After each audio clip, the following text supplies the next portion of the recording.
She owes us $50,000, my father declared to the courtroom, his voice carrying the righteous indignation of a man convinced of his moral superiority.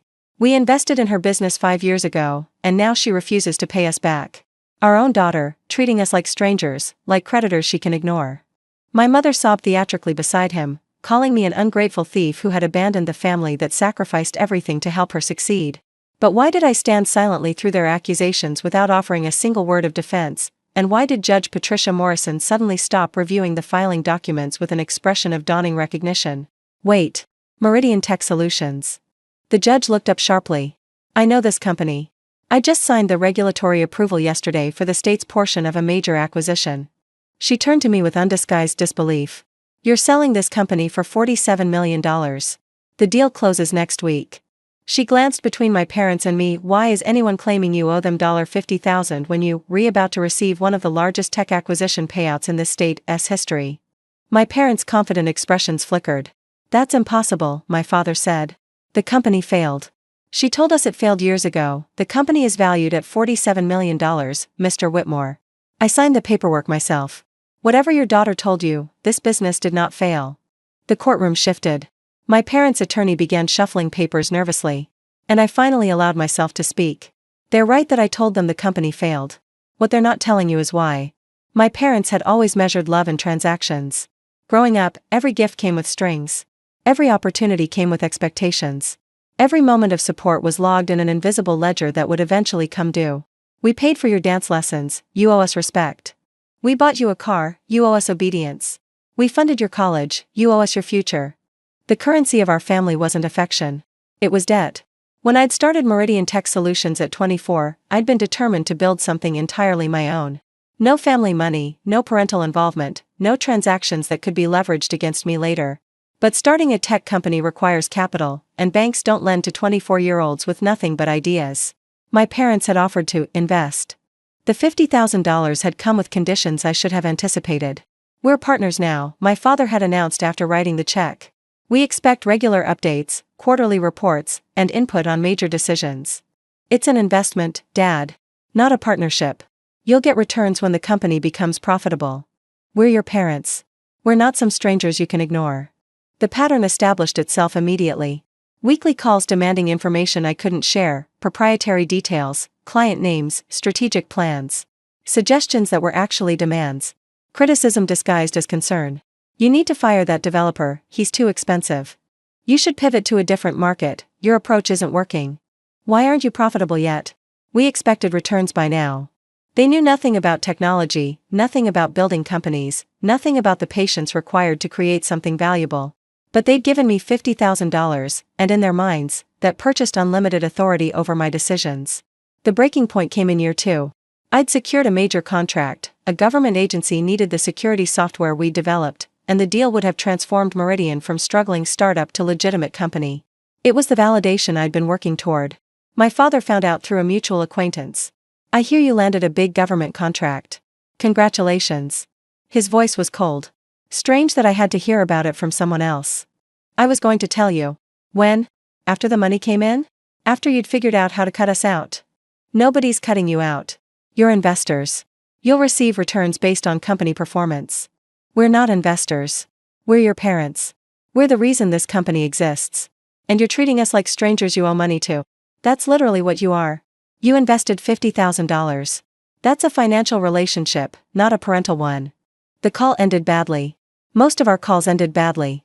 My parents' response to feeling excluded was to demand more access. They wanted board seats. They wanted veto power over major decisions. They wanted their names on company documents, their presence in meetings, their authority recognized by my employees and partners. We made this possible, my mother insisted. Without our money, there is no Meridian Tech Solutions. Without my work, my idea, my 18-hour days, there's no company either. The $50,000 was important, but it wasn't everything. It was enough that we deserve respect, recognition, partnership. You deserve returns on your investment. That's what we agreed to. We're your parents. We don't need agreements. We need you to remember who made your success possible. The transaction mindset applied to everything. Even their own daughter's achievements weren't really hers, they were products of parental investment, subject to parental ownership. I made a decision that would haunt me for years. I told them the company had failed. It was a lie. Meridian was actually beginning to thrive. The government contract had opened doors, revenue was growing, and investors were expressing interest. But every success increased my parents' demands, intensified their interference, strengthened their conviction that they owned me and everything I built. So I told them the company had collapsed. That the contracts fell through. That I was shutting down operations and looking for a regular job. "We want our money back," my father said immediately. "I don't have it. The company failed. Investments in failed companies don't get returned, that's why they're called investments, not loans. You owe us $50,000. I owe you nothing. You invested in a company that didn't succeed. That's the risk of investment. We're your parents. You're investors who lost money. It happens every day to investors everywhere. I'm sorry the company didn't work out, but I can't create money that doesn't exist." We stopped speaking after that. The silence suited me. Meridian Tech Solutions continued growing in secret. Without my parents' interference, I could focus entirely on building. The team expanded. The product improved. Major clients signed contracts. Revenue increased annually, then quarterly, then monthly. By year 4, we were fielding acquisition offers. I kept everything hidden. Changed my phone number. Moved apartments. Built a life entirely separate from the family that had tried to own me through financial manipulation. When Nexus Corporation offered $47 million for Meridian, I accepted. The deal would make me wealthy beyond anything I'd imagined, and completely independent of parents who had taught me that love and money were the same thing. Then they filed the lawsuit. The lawsuit claimed I had fraudulently solicited investment, misrepresented company status, and refused to honor legitimate debts. They'd found out about the acquisition somehow, perhaps public regulatory filings, perhaps mutual acquaintances who recognized the company name. They'd realized their failed investment was actually worth millions. Their demand, $50,000 plus 5 years of expected returns, plus damages for fraud. Total, $2.3 million. Their claim, I had lied about the company failing, deliberately concealed its success, and stolen their rightful share of an investment they'd made in good faith.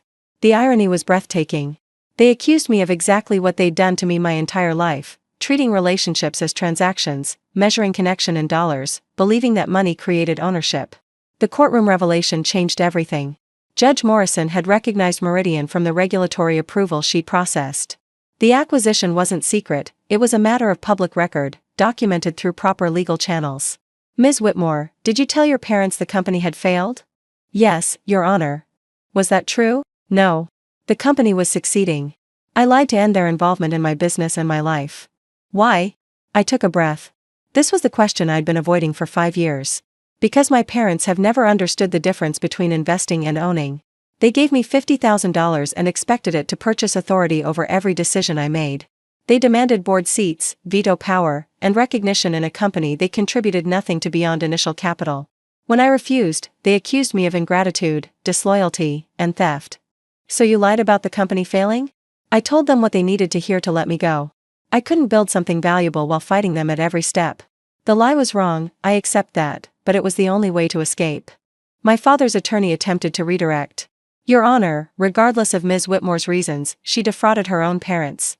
She told them their investment was worthless while secretly building a $47 million company. They deserve compensation, they deserve returns on their investment, counselor. Not compensation for fraud." Judge Morrison reviewed the documents. "Was there a formal investment agreement?" My attorney produced the paperwork. "Yes, Your Honor. Mr. and Mrs. Whitmore invested $50,000 in exchange for a 3% equity stake in Meridian Tech Solutions. Standard convertible note structure.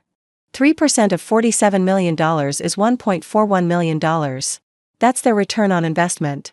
We want damages for fraud," my father started. "You want more than you're entitled to. That's been the pattern throughout this case." The judge's voice had hardened. "You invested $50,000 and you're claiming $2.3 million. That's not recovering losses, that's extortion." The evidence my attorney presented told the fuller story. Emails from my parents demanding board positions, threatening to expose my business practices if I didn't comply, insisting that their investment entitled them to operational control. Text messages calling me ungrateful, demanding weekly reports, threatening to sabotage client relationships if I didn't provide the access they demanded. Voicemails from my father screaming about disrespect, from my mother weeping about betrayal, from both of them making clear that the $50,000 was never an investment, it was a leash. Your client's behavior created the conditions for Ms. Whitmore's deception, the judge observed. They treated their daughter's company as property they owned rather than a business they de-invested in. When she resisted their control, they escalated demands and threats. We were concerned parents, my mother attempted. You were investors who confused capital with ownership. That confusion doesn't entitle you to additional compensation. The ruling came after 2 hours of testimony. The investment agreement is clear, a $50,000 investment for 3% equity. The current value of that equity is $1.41 million based on the acquisition price. That is what the plaintiffs are entitled to receive. My father stood. That's less than we claimed. You claimed $2.3 million based on fictional damages and inflated expectations. You're receiving $1.41 million based on actual investment returns. Most investors would be thrilled with a 2,700% return over 5 years. But she lied to us. She ended a relationship that had become abusive. Parents who demand operational control over their adult children's businesses, who threaten exposure and sabotage when denied, who treat every interaction as a transaction, they are not victims of fraud. They are participants in a dynamic they helped create. The judge turned to me. Ms. Whitmore, you did lie to your parents. That was wrong, regardless of your reasons. But I'm not awarding damages for that deception because the deception was a response to behavior that went far beyond normal parental concern. You paid a different price for that lie: years of estrangement, guilt, and fear of discovery. That's consequence enough. The $1.41 million was transferred within a week. My parents received almost 30 times their original investment. They should have been celebrating. They turned $50,000 into nearly $1.5 million through nothing but writing a check and waiting. Instead, they were furious. She owes us more, my father told reporters outside the courthouse. She built that company with our support, and she cut us out of our rightful share. Rightful share. As if 3% wasn't exactly what they'd agreed to. As if their $50,000 entitled them to more than the contract specified. As if being my parents meant the normal rules of investment didn't apply. The reporters asked me for comment. They invested $50,000 and received $1.41 million. That's a 2,700% return. I don't know what else they expected. They say you lied to them about the company failing. I did. I lied because they made it impossible to succeed while being honest. Every achievement was something they wanted to control. Every decision was something they wanted to override. I couldn't build a company while managing their interference. Do you regret the estrangement? I regret that it was necessary. I don't regret protecting what I built. The acquisition closed the following Tuesday. $47 million.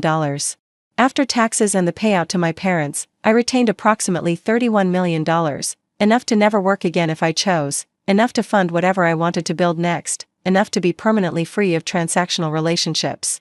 I bought a house in a city where my parents didn't know anyone. Changed my number again. Built a life that had no connection to the family that had taught me that love came with invoices. The money didn't make me happy, money never does, not really. But it made me safe. It made me independent. It made it impossible for anyone to ever claim ownership of my achievements again. My mother called once, 6 months after the ruling. I don't know how she got the number, probably hired someone to find it. Her voice was the same mixture of hurt and accusation I remembered from childhood. We gave you everything. We sacrificed for you. And this is how you repay us. You gave me $50,000 with strings attached. You received $1.41 million. That's a good deal by any measure. We're your parents. You're people who taught me that every gift is a transaction, every kindness is a debt, every relationship is a balance sheet. I learned that lesson. I'm just applying it. We loved you. You invested in me. Those aren't the same thing, Mom. I spent my whole childhood learning the difference. Can't we start over? Can't we have a relationship that isn't about money? I don't know. Can you? Because in 40 years, you've never shown me what that looks like. She cried. I waited. Eventually, she hung up. We haven't spoken since. The Meridian acquisition team asked about my plans at the closing dinner. You're 32 years old with $31 million and no obligations. What's next? Something new. Something mine. Something nobody can claim a piece of because they wrote a check once. That sounds lonely. It sounds free. There's a difference. They didn't understand. People with normal families never understand. They don't know what it's like to have every achievement questioned, every success claimed, every moment of independence treated as betrayal. I'd built something valuable despite people who wanted to own it. The $47 million was validation, but the real victory was simpler. I was finally, completely, irreversibly free. I started a foundation last year. The Whitmore Independence Fund provides grants to young entrepreneurs escaping controlling family situations, people whose relatives treat investment as ownership, support as domination, love as leverage. The applications we receive are heartbreaking and familiar. Daughters whose mothers demand board seats in exchange for startup funding. Sons whose fathers expect veto power over hiring decisions. Brilliant young people trapped between needing capital and needing freedom. We fund them. We connect them with legal resources to protect their equity. We teach them to recognize the difference between investment and ownership before it's too late. Why this cause? A journalist asked at our launch event. Because I wish someone had funded me. I wish someone had warned me. I wish I'd known that $50,000 from the wrong people costs more than $50,000 from the right ones. Do you have a message for your parents? I thought about it. About the courtroom revelation, the $1.41 million payout, the years of silence that preceded and followed. Thank you for the lesson. I built my entire life around never repeating it. They claimed I owed them $50,000. They sued their own daughter for money they'd already made 30 times over. They sat in a courtroom and called me a thief while the judge held paperwork proving their $50,000 investment was worth $1.41 million. And they were still furious. Still convinced they deserved more. Still certain that being my parents entitled them to everything I'd built. The company didn't fail, but the family did, long before I ever told that lie. I just stopped pretending otherwise. They invested $50,000 and received $1.41 million. They expected $47 million and control over their daughter's life. The difference between those expectations tells you everything about why I had to leave.